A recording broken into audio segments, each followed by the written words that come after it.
Hi, I'm Renee. I clean, declutter, and organize my followers' homes for free. In this episode, I will clean and declutter a basement and an entire kitchen.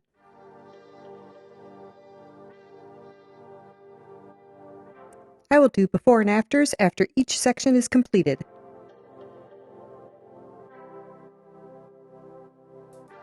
To kick off this project, I'll be tackling the basement as my first priority.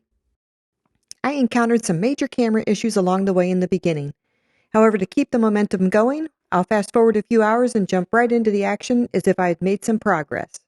What you missed is on my left an entire wall which held crafting supplies and hobbies. And all of those chairs got moved to a closet under the stairs. And the red Christmas tree container got moved out into another room until it was time to move it back in. As I am in the middle of working on this wall, the homeowner had already provided me with instructions regarding what items she wanted to keep and what could be donated or discarded. You will be astonished to learn just how much she generously donated during this process. So here is the backstory. A few years ago, her husband passed away, and it has taken her time to find the strength to let go of his belongings and other items that no longer serve her. This process is a significant step towards healing and creating a space that reflects her present needs. As you watch the video and it looks like I'm going through a lot of trash bags and this is all going to be discarded, a lot of the trash bags went to donation. As you see me sorting through the boxes, the primary goal was to create ample space, starting from the left-hand side, specifically designated for all the holiday decorations. Now turn your attention to the crawl space to the right. I ventured into this space and removed all the boxes that were stored up there. Unfortunately, many of the boxes had been damaged by water. However, during this process, an unexpected surprise awaited me. As I took down one of the boxes and opened it up, a snake had revealed itself. We swiftly and safely managed to relocate the box outside to ensure the snake returned to its natural environment. It was definitely an unexpected encounter. By watching this video to the end, you're not just enjoying the content, but also contributing to helping more families declutter and organize their homes. Your support goes a long way in making a positive impact. Thank you so much for being a part of this journey.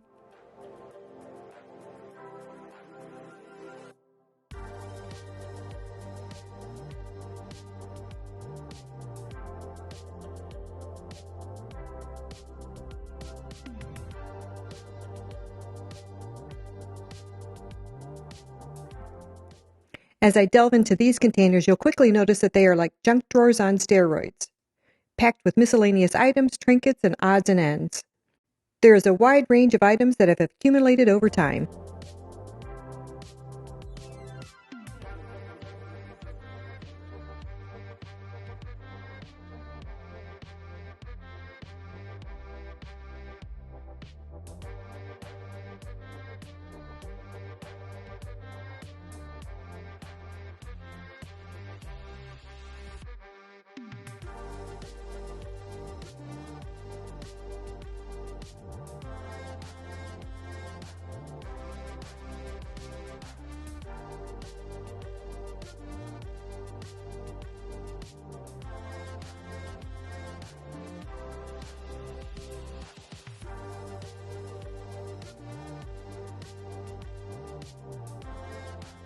Due to camera issues, I couldn't film this side of the basement, but on to the next task, organizing the closet under the steps.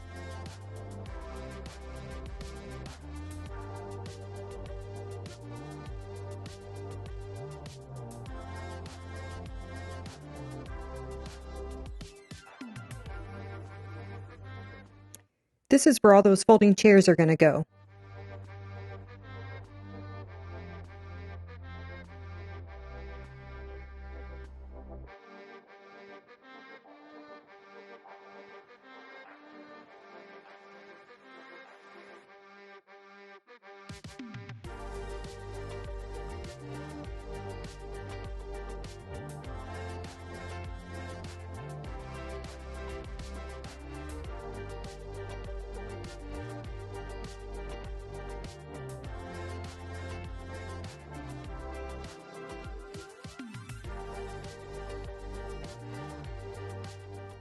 Remember to hit that subscribe button and enable notifications so that you'll never miss an episode of Transforming Family Lives for the Better.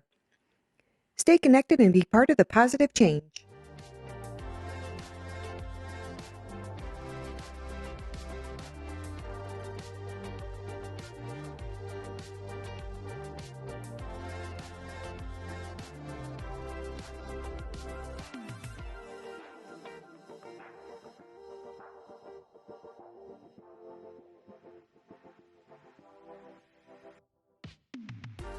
On to the next room, the kitchen. This is the start of day 2, and I thought I had all my camera issues resolved, but once again, I'm still having issues. So I started by pulling everything out of the drawers and cabinets. By doing this, it created a clean slate so she could see what she wanted to keep. As we navigated through the decision-making process, she was able to tell me what she used and did not use. Although you can't tell, these drawers were big and deep.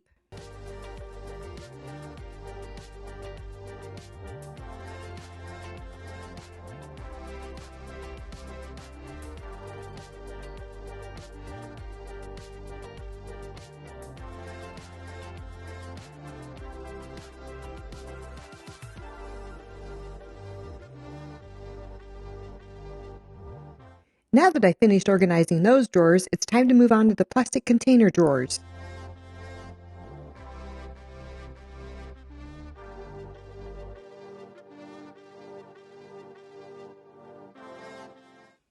I took the time to match lids with bottoms on the cups and on also the containers. If they didn't have a matching pair, it was donated. The majority of these cups will be relocated to the cupboard, and a lot of these cups were donated. Unfortunately, my camera accidentally fell over, and I didn't realize it until after I finished organizing this cupboard.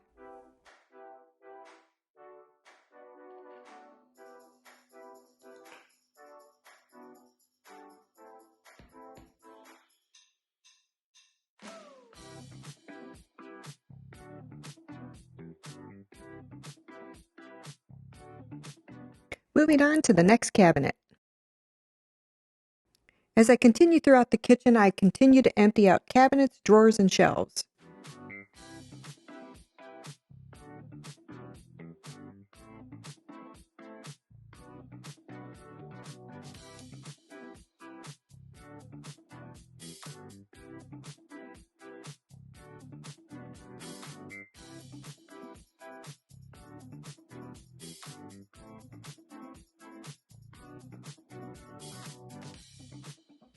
Moving along, I shift my attention to the right side of the cabinets and drawers.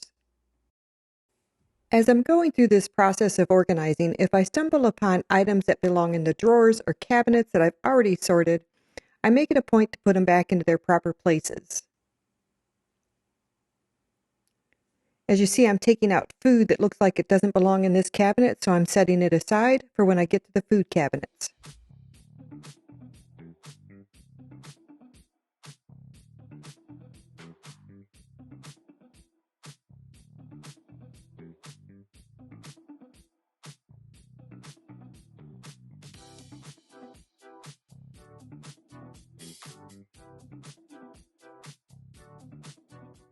Now I'm going to circle back to the island drawers and cabinets. And I'm doing this because I want to finish all the non-food items before tackling the pantry. There is a lot of cooking utensils in this drawer. So to determine the number of cooking utensils you really need, consider your cooking habits and type of meals that you frequently prepare. She made quick decisions on removing items that she rarely used or had duplicates of.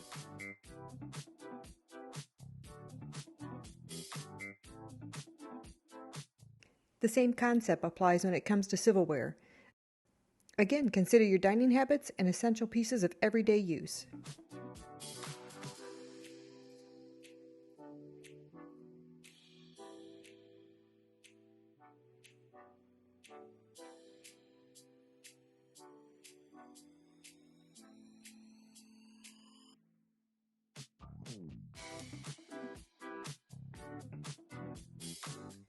On the other side of the island is a collection of paper products and holiday-themed items.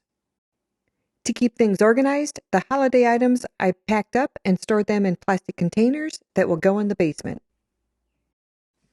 Once again, I am encountering frustrating camera issues. I have no idea why this is blurry.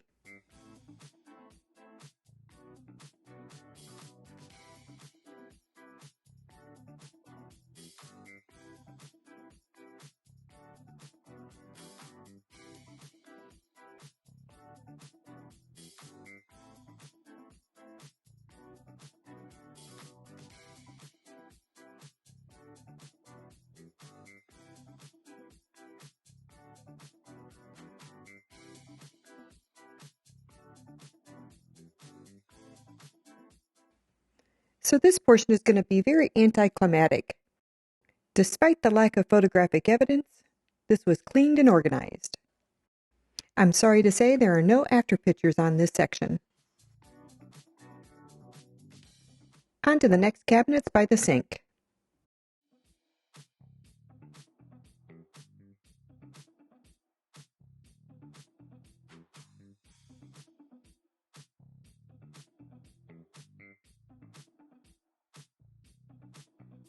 Once I cleaned out this cabinet and moved all of its contents onto the island, she was able to donate quite a few items.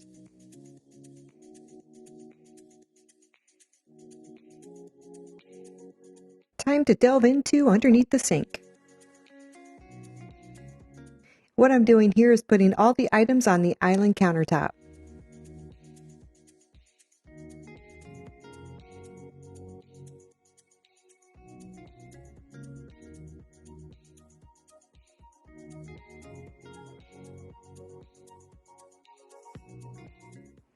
Once I removed all the items, I wiped it down and started putting the items back in.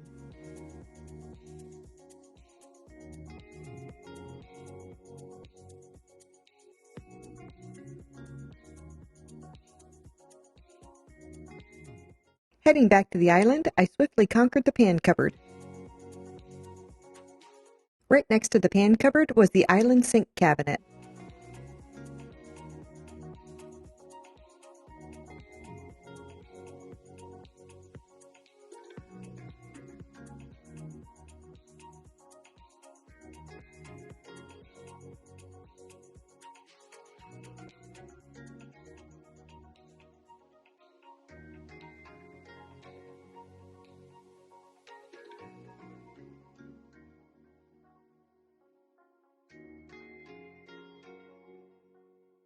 It's time to begin sorting through the food storage in the upper cabinet and the freestanding cabinet.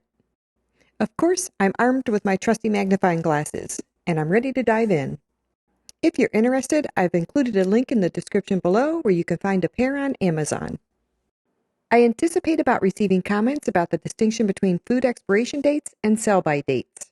However, as I go through all the food items, the majority of the items have been expired for at least 3 years or longer.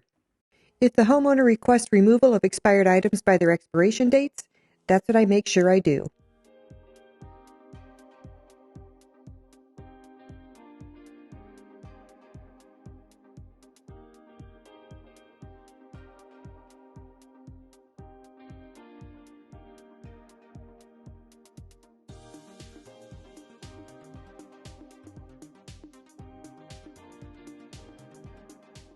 In this kitchen, there were 2 pull-out spice racks. And as you might have guessed, a significant portion of these spices have indeed expired.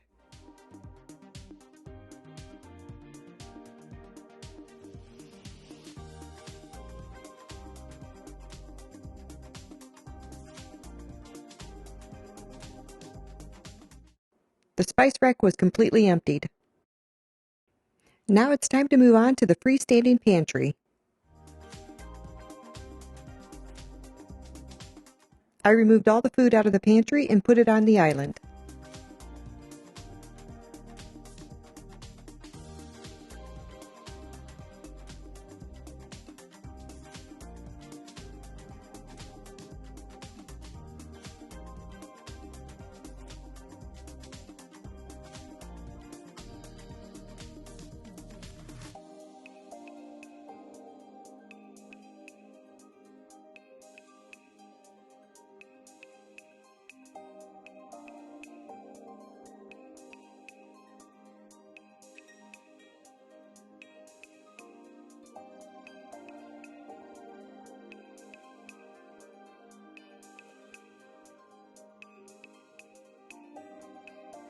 Once all the food was on the island, I checked for expiration dates and started putting the items back into the pantry.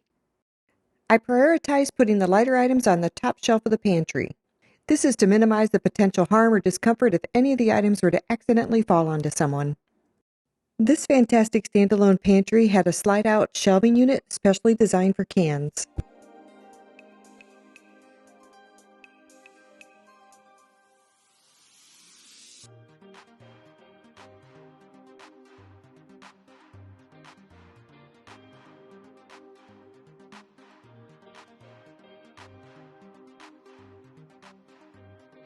After verifying all the expiration dates, I start putting it back together with like items with like items. You'll notice the powdered sugar is on the slide out. That will eventually go to the pantry and then moved again over to the baking cabinet by the stove.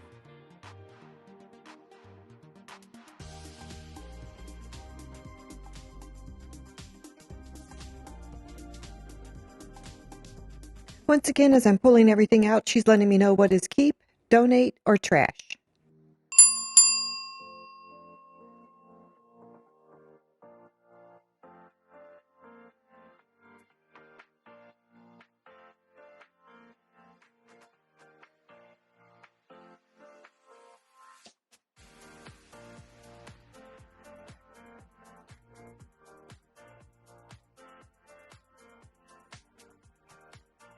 I left the drawer on the left as a junk drawer without organizing its contents. My apologies for absolutely obstructing your view.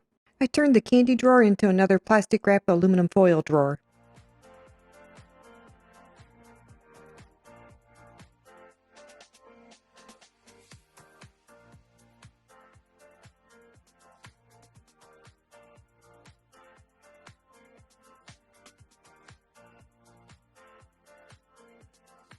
In total, after 2 days of organizing, there was 10 bags of expired food, 15 bags of trash, and 25 bags to donate.